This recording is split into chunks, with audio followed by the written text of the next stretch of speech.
Well, hi everybody, and welcome to this Christmas edition of The Train of Life. I'm Dr. Burt. As you can see, I'm not in my office today or on the train. Actually, I'm in this beautiful park, sitting in front of this beautiful church in Versalles, Valle de Cauca, Colombia. And today's message has to do with just being thankful for what you have. And I'm going to tell you a story. A couple of weeks ago, a client came in to see me. And a very wealthy gentleman. He's a recently retired director of a very important bank, and he's a pretty unhappy dude. You know, he's got a lot of stress and complains a lot, and he's got a lot of aches and pains.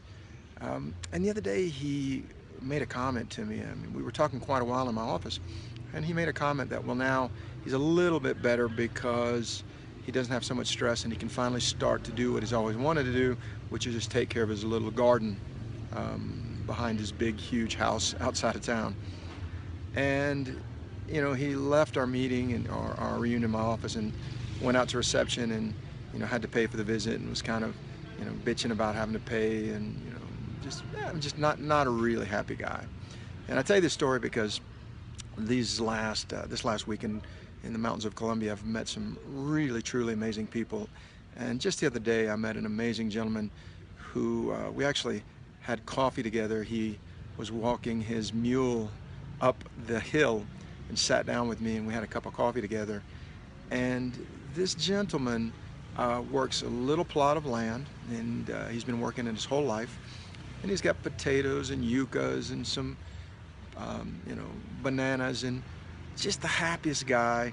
And whatever he's got, you know, that extra that he and his family don't consume, he brings it up in front of this church to the little market and sells it, and that's all he needs. And you know, it's curious because it's all he knows, but he's happy and it's all he needs. And just talking to him, it made me think of the retired banker who's known so much wealth, and you know, he's traveled and he's had his boats and his cars, and now all he wants to do is be able to retire on his little piece of land and see if he can find happiness.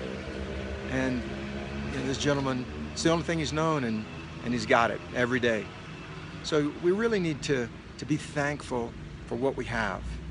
You know, you may not have material wealth, but you've got a heart, and you've got hands, and you've got a brain that you can use, and you can think, and you can just love and be grateful. So that's our message today.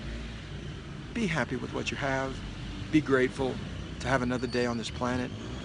Spread some love, spread some happiness. Have a wonderful Merry Christmas, and I'll see you soon here on the Train of Life. Bye-bye.